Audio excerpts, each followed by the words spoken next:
So the new Batwoman TV show came out, and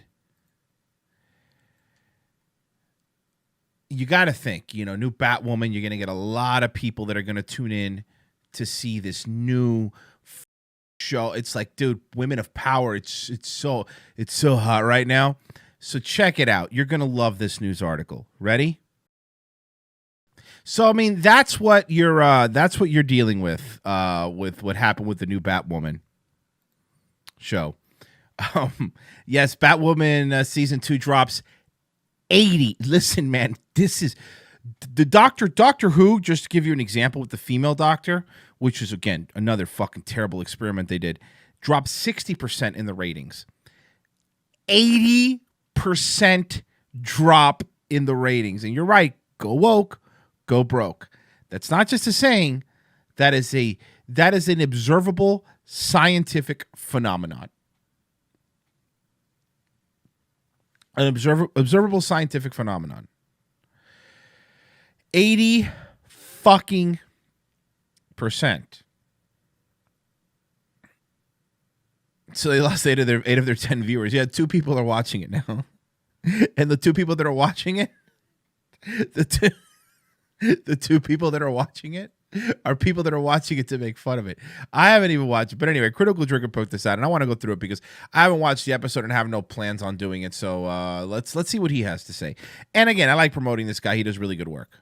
Jesus wept. What the fuck have I just witnessed? I mean, it's no secret that Batwoman's only real source of interest is to be an entertainment lolcow for reviewers like myself. Right from the start, it was always a ridiculous, ham-fisted attempt to craft a serious crime drama from some of the most unlikable, paper-thin characters played by some of the least talented actors on television. A show so relentlessly, comically woke that it was basically guaranteed to repel anyone who didn't dye their hair purple and weigh less than a metric ton. That's why I love the guy. Come on. How do you not love this guy? The show seemed to be on its deathbed after season 1 with... Yeah, Catco Industries. They brought up Catco in Supergirl, which is basically, I mean, like the female version of Lexco. With abysmal reviews, viewing figures that had fallen through the floor. And this is just the first season. Oh my God, look at that. 1.8 million, and by the last episode, it was 0.64. And a star that had seen the way the winds were blowing, and... Are we supposed to pretend Ruby Rose is attractive, or we were lying? No one thinks she's attractive, right? Promptly abandoned ship. But damn if the CW didn't find a way to keep this Frankenstein's monster lurching onward just a little further. And the other day, I had the dubious pleasure of finally experiencing the first episode of season 2. See, guys. So before you get into the second episode, which we're about to hear, she's a. So that's pretty cool. And since I covered the trailer, well, I guess I have some kind of professional obligation to give it a look. So let's get into this, shall we? The episode kicks off by introducing us to new girl Ryan Wilder, who's fast asleep in her camper Vandis Owens, baby. van down by the river one night when pieces of a jet plane start falling out of the sky all around her. Why the fuck are you throwing up? Maybe she read the script for... That's a really good point. Thank you, Mr. Drinker. Let me just expand on that a little bit here, buddy. I would love to get him on the show. I'm going to try to reach out to him. So let me put something out here because I think it's just worth talking about. The woman who's about to become Batwoman, who's supposed to be this badass fucking crime fighter, is throwing up at the side of an airplane crash. For this episode. So she's stumbling around through the wreckage, and what should she find? Hold on, wait a second. I'm sorry. So I remember correctly, Ruby Rose's Batwoman, whatever her name was, Cat Liquor. Fuck, it was Cat Liquor? Look it up for me. Was Ruby Rose's fucking Batwoman's name Cat Liquor? I'm pretty sure. I don't know. Tell me. Look it up. Correct me, but if not, we're going to be calling her Cat Licker through the rest of this. So Cat Licker, the original Batwoman, got on a plane at the end of the first one, and then they did your fucking typical fucking trope, and then, oh no, the plane fell down over the water. Like, what the fuck? Like, seriously? That's what they're doing with this now? Again, I haven't seen this episode, so I'm only going by what he's saying. So Kate Kane, okay, well, whatever. I was close. I was close. Cat Licker, Kate Kane, whatever. Cat Licker. And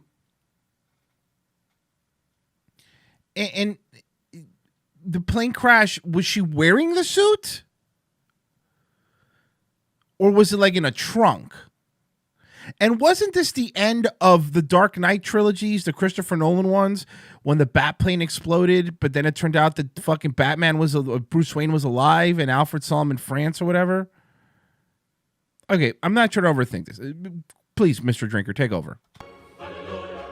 I guess Ruby Rose was on the plane when it crashed, but it does beg the question, where the fuck did she go? Did she, like, fall out of the batsuit somehow? Anyway, whatever. She's officially listed as missing in action now, because I guess the writers are still convinced that Ruby Rose might come back someday. Then Dougray Scott shows up at the crash site looking for Kate, and honestly, I think a little piece of this man's soul Guy's a legitimate actor, by the way. must have died with every passing episode. Seriously, if this show isn't even good enough for Ruby Rose, what the fuck are you doing here, mate? Paycheck, my friend. Paycheck. But cometh the hour, cometh the man, and in Gotham's hour of greatest need, Bruce Wayne miraculously returns Sorry, but that's not Bruce Wayne. from the dead to take up the mantle of Batman once again. No way! Yeah, right. As if Warner Brothers would trust these morons with such an important character. What we actually get is some asshole wearing Bruce Wayne's face, so he can infiltrate Wayne Enterprises and take over. So wait, I'm sorry. Are they doing the Hush storyline from the Batman comics? Because that's actually a really cool storyline. They could have done that in a movie or something. And they're just going to do the Hush storyline and give it to fucking Batwoman? Over the company. I love how nobody questions how or why he returned after vanishing for like 5 years, and they just immediately give him full access to everything. Even discount Morgan Freeman doesn't think it's weird that he now acts like a completely Okay, discount Morgan Freeman's pretty funny. different person, and apparently Oh, Hush is a major part of season 1? Okay, I never watched, again, I haven't watched this show. You know I have, so I haven't, so. But so wait a second, so they're ruining the Hush the storyline, which is a really good storyline? he doesn't know his way around his own office. But he doesn't give a shit. He wants to be the real Bruce Wayne now. But to do that, he needs to get his hands on the Batsuits. Wait a minute, you can't just steal the Batsuit and pretend to be Batman. Oh wait, I guess you can. Okay, so Bali, you've seen the first season, so let me ask you.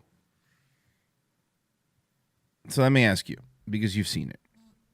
And again, I haven't even seen this Critical Drinkle thing. I started, I got maybe 2 minutes into it, and then I stopped to start the show. So question. Are they implying that she made her Batsuit out of Bruce Wayne's Batsuit? Is that what happened? I mean, I think so, right? She made her Batsuit out of Bruce Wayne's Batsuit, correct? It sucks. I have to wait for the lag now before he can answer, but Bali's seen it. That's why I'm asking. Or if anybody else has seen it, that's fine too. I'm just wondering. Yes. Okay, so yes. So wait. She didn't even make her own Batsuit. She made her Batsuit out of Bruce Wayne's old Batsuit. And where'd Bruce Wayne go? Did they explain it? And Brian's got a good point. Doesn't Batman always have like 30 Batsuits in the Batcave? Like different ones? All right, we'll continue. Mr. Drinker, please. Fuck knows what he'd actually do with it anyway, considering it's now been drastically altered. Sorry, I mean made perfect, in order to fit Ruby Rose's, Oh yeah, who was it? Was it Nick that said that she was hot? Her body was hot. Is that her? Is that her hot body? Huh? Oh man, look how hot she is. Yeah, look at that. Does she have? less extreme physique. Why do you even need that suit anyway? Like, with all the resources and technical expertise at Wayne Enterprises, can't you just manufacture another one? The Batsuit itself was never particularly special in the comics, and Bruce usually had multiple backups. There you go, exactly. Perfect point. In case one got damaged. But nah, now it's like the fucking Excalibur of this show, I guess. I've seen her in Orange is the New Black. She's not hot. Stop pretending. Yes. Then discount Morgan. Okay, I'm sorry. I missed that part. So wait. So the Batsuit is like passed down like a legacy thing? Like it's given for... Even in Batman Beyond, he didn't give the new Batman his Batsuit. He made a new Batsuit for him. Got damaged. But nah, now it's like the fucking Excalibur of this show, I guess. Then discount Morgan Freeman gives him a chunk of kryptonite, which is... What? Whoa, why? What? Apparently the only thing that can penetrate the Batsuit.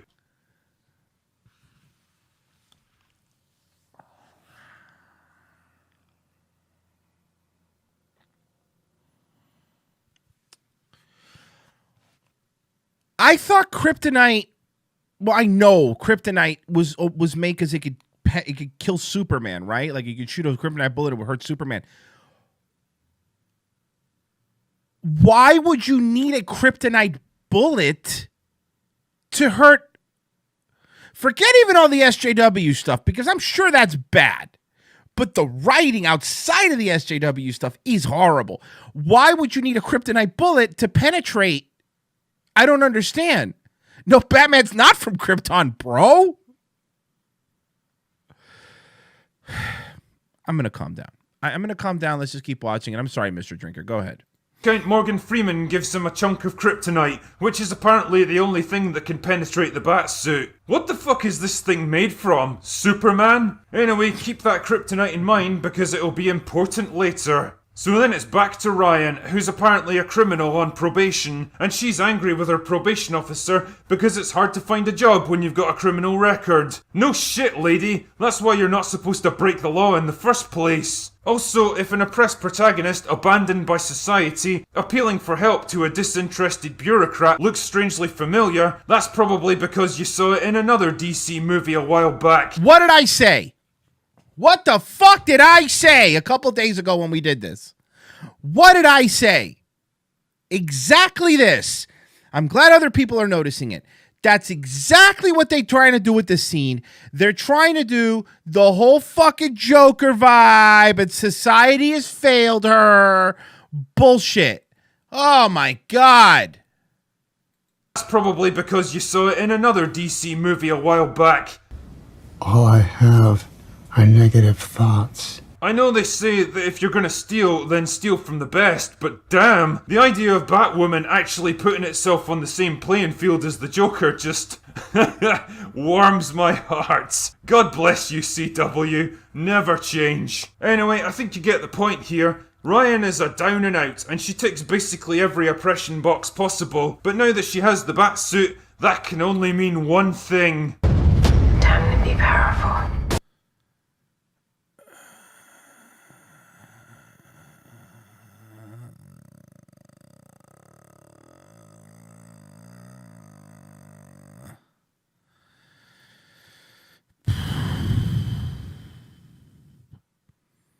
Why?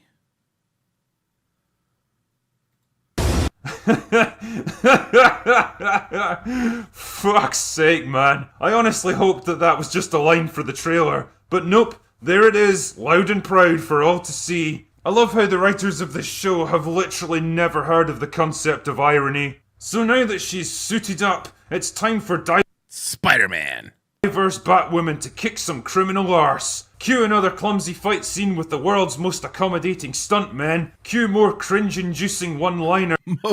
Most accommodating stuntmen.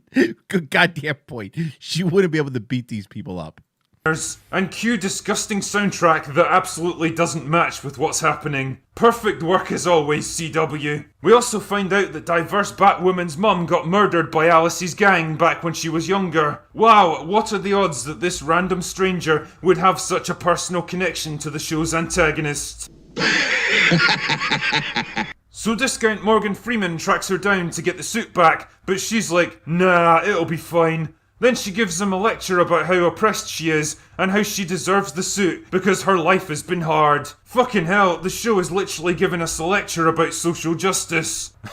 So what? I would love to see that. Fuck. Am I going to have to watch this? I don't want to watch it, but am I going to have to? Is it going to have to be a Friday thing? I was going to watch That's Adequate this Friday, but I'm going to have to move it to maybe next week because I was going to do it Joy of Pesci, and Joy of Pesci is busy this Friday. Should I watch the first episode of this show? Should I? I don't want to, but I feel I have to. How is this show even real? If he really wants the suit back, why can't he just shut it down remotely or tell it to self-destruct or something?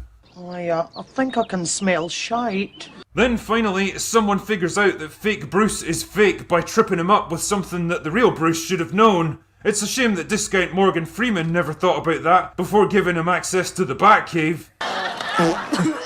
Anyway, fake Bruce has had enough of this shit, so he randomly blows holes in the Batcave until he finds a tunnel leading to what I guess is meant to be the Batmobile. That's the Batmobile in the show? A souped up Dodge Charger? Yep, that's it. That's the Batmobile now. Thank you, Drinker. Jesus, I can't wait to see the fucking Batwing. Also, I have to question what the point is in having a hidden tunnel inside the Batcave, which itself is already hidden. That's like keeping a safe inside a safe. So fake Bruce goes after diverse Batwoman with the shitmobile, and despite having the most advanced attack vehicle on the face of the earth, he somehow loses a fucking minivan. But it doesn't matter, because he tracks her down anyway and blasts her in the chest with a kryptonite shotgun round. Good. Damn, there's no way you could survive that. Is she dead? Is she dead at least? Did she die? Maybe she died. Oh, never mind. How exactly did she survive a direct hit from the only thing powerful enough to penetrate the suit? Why didn't fake Bruce just shoot her in the face? Why would Bruce Wayne have a shotgun in the shitmobile anyway? Don't know. Anyway, then fake Bruce breaks diverse Batwoman's favourite plant pot, so she gets really mad and punches his fucking face clean off. Yes, It is a Corvette. You're right. Queen slay. Then Whoa. I'm sorry. I'm so sorry. I need to play. I gotta ask something. face clean off. Yes. Hold on.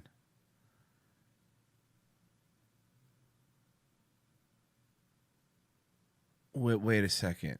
Please wait a second. Bali, you still here? And I haven't watched the first season, so maybe you know. In the Hush storyline, which is one of the last really good storylines that they did in the Batman comic books, in the Hush storylines, Hush wasn't wearing a Bruce Wayne mask. He was a doctor. He got extensive plastic surgery to look like Bruce Wayne. Are you telling me? Are you telling me that what we were looking at was a guy in a mask? So he had one of the best masks in the world? Notice that I'm not even zoning in on the fucking SJW bullshit. Queen slay. Then she walks straight into Wayne Tower, because I guess security isn't a thing in this show, and she hands back the suit to discount Morgan Freeman. Then everyone has a good old cry, because... You know what the best part about that? I just noticed something. You know it's not a great show when they're already advertising the next episode of the show on the show. Then everyone has a good old cry, because it's been at least 10 minutes since water leaked out of someone's face. Alice cuddles up to a dead guy, and it looks like the kryptonite from the shotgun round is leaking into diverse Batwoman's body. Oh no, I guess that means she's gonna have to get involved in things again. And that's it, that's the not so triumphant return of Batwoman. Honestly, trying to review this show is like trying to critique a 3-year-old's finger painting. I guess you're supposed to be happy that they managed to produce anything at all. Everything that was bad about season 1 is even worse here. The ridiculous contrived plot where supposedly intelligent people miss the most dead obvious clues because the story needs them to be stupid. The clumsy fight scenes that make Mortal Kombat Annihilation look like The Raid. The goofy special effects, cheap costumes, and flimsy uninspired sets. The Batmobile that's literally just a low-end sports car spray-painted black. The ham-fisted attempts to give diverse Batwoman a meaningful reason for being involved in this shit. Not to mention some pretty sketchy morality, like how diverse Batwoman thinks she's entitled to steal the Batsuit because she had a difficult upbringing. Or Wait, no, really? Is that... Hold on. Is that why she thinks she could just take the Batsuit? Because her fucking childhood was hard? Who's seen this episode? I guess Bali disappeared. But who here has actually seen this episode? This guy sounds drunk as fuck. Yeah. The Critical Drinker. He's fucking rules. Watch his videos. He's amazing. So she had her fifis hurt when she was younger so she could just take one of the most iconic fucking suits in Gotham City? she's entitled to steal the Batsuit because she had a difficult upbringing, or how she irrationally hates Kate for being born into a rich family until she finds out that she's gay, which apparently makes everything fine then.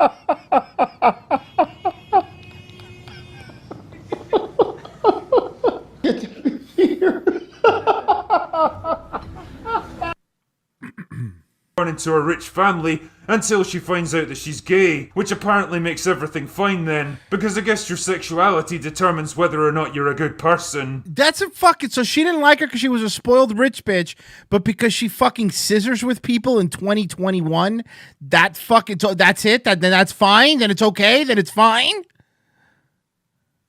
The thing that's simultaneously tragic and hilarious is just how serious the show manages to take itself despite its endless failures and shortcomings. The actors are genuinely going for it here, doing their best to bring pathos and drama into the most ludicrous of situations. And they all have this kind of bleak, haunted look in their eyes, like they can't quite believe the show is even still on the air. Well, apart from Alice, who I guess realised early on what kind of shit she'd signed up for, and vowed to bring that across in her performance. If I had to say something positive about this show, I guess Javicia Leslie is a marginal step up from Ruby Rose in that she actually has a personality. She's not afraid to have a bit of fun with the role and give her character some quirks and lighter moments. Of course, she still has to deliver obnoxiously preachy lectures, but I guess that's par for the course in shows like this. If nothing else, I have to commend the CW on their sheer self-delusion, determination, plodding relentlessly forward with a flatlining show that has no justifiable reason to stay on the air, ignoring the barrage of criticism and outright mockery from every corner of the internet, and even refusing to kill off its previous main character in the hopes that she might come back someday. You have to admire their optimism, I guess. Thank you, Mr. Drinker. And please subscribe to Critical Drinker. Not that he needs my help. He's doing way better than I am or will ever do.